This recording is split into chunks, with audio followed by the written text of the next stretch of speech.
ever assembled in the Pacific. Battleships, cruisers, carriers, and transports. Steams for Tarawa, vital Japanese base in the middle of the Pacific. Tarawa, in the British Gilbert Islands, is one of the most heavily fortified of Jap air bases. Its recapture is important to the United Nations offensive. The invasion force moves into waters controlled by the Japanese fleet since 1941. In solemn reverence, men of the attacking force bow their heads in prayer. Ask God for guidance and aid as they approach the hostile shore.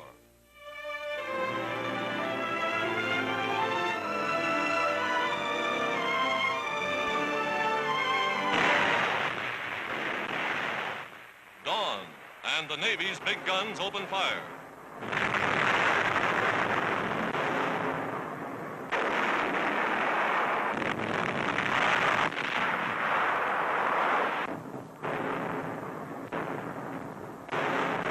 The Marines attack. Shells and aerial bombs have pounded the island's 22 miles of fortifications incessantly. But the enemy is well entrenched, and landing boats are met with a terrific fire.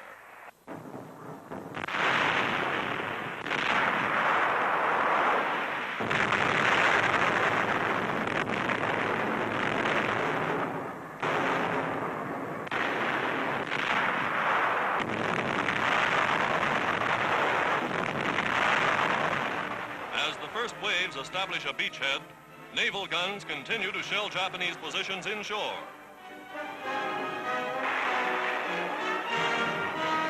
Using hand grenades and bayonets, the Marines push forward inch by inch, wiping out pillboxes and machine gun nests one by one.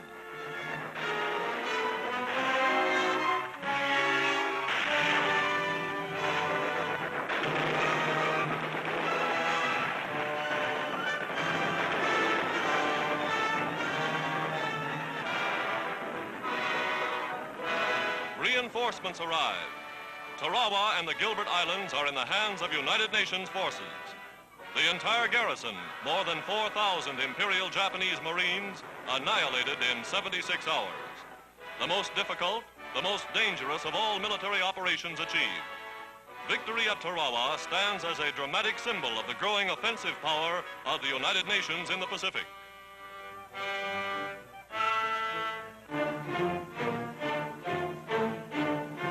Smashed barbed wire and concrete emplacements along the coral-studded shore attest to the fury of the American attack.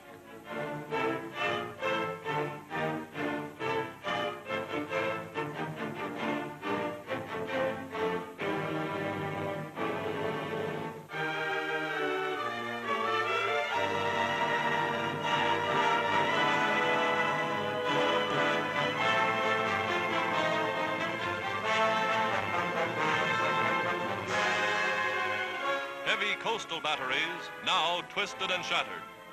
For 23 months, the Japs had fortified Tarawa, converted it from a peaceful copra trading post to one of the strongest bases in the Pacific. The fall of Tarawa is a vital blow to Japan.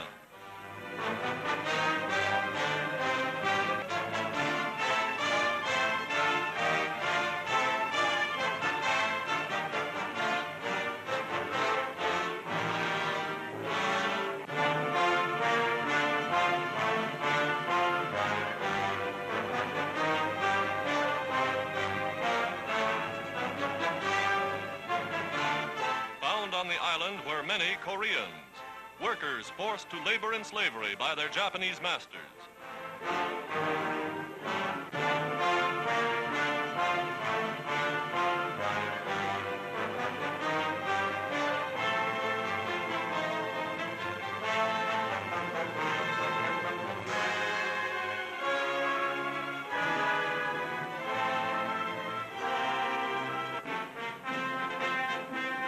The vital airfield, rendered useless by continuous bombing, is quickly repaired as American construction battalions now turn Tarawa into a base against Japan. Firmly entrenched, United States Marines stand guard over the bloodiest battleground of the war in the Pacific.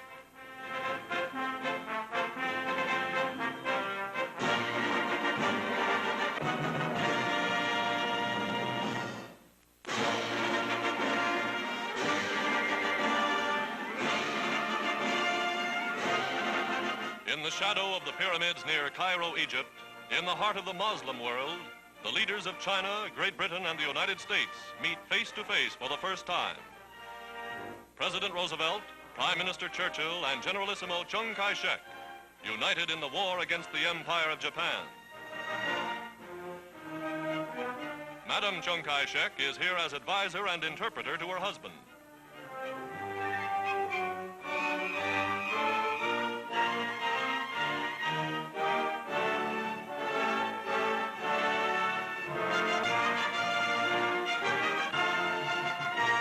The high commands of the United Nations powers mapping the blows that will strip Japan of the vast empire gained through 50 years of terror and aggression. Three great allies pledged to a common cause, the unconditional surrender of Japan. To Teheran, capital of Iran, the conference is moved. Here, 6,000 miles from Washington, 2,700 miles from London, and 1,500 miles from Moscow, the President and Prime Minister meet their great ally in the war against Nazi Germany, Marshal Joseph Stalin, Premier of Soviet Russia.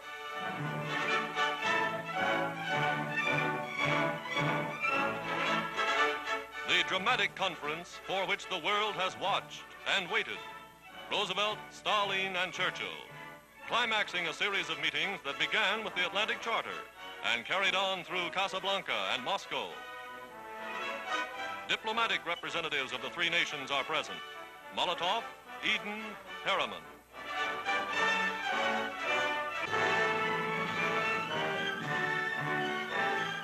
Mr. Churchill's daughter, Sara, an officer in the Women's Auxiliary Air Force, is introduced to Premier Stalin by President Roosevelt.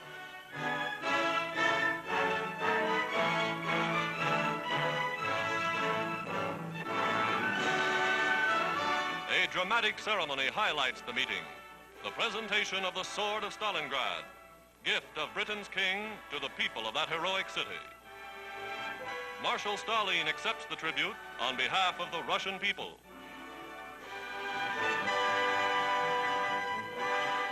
Backed by the greatest concentration of military power in history, the Teheran Conference broadcasts its official communique to the world. We, the President of the United States of America, the Prime Minister of Great Britain, and the Premier of the Soviet Union have met and expressed our determination that our nation shall work together in the war and in the peace that will follow. The common understanding which we have here reached guarantees that victory will be ours. We came here with hope and determination. We leave here friends in fact, in spirit, and in purpose.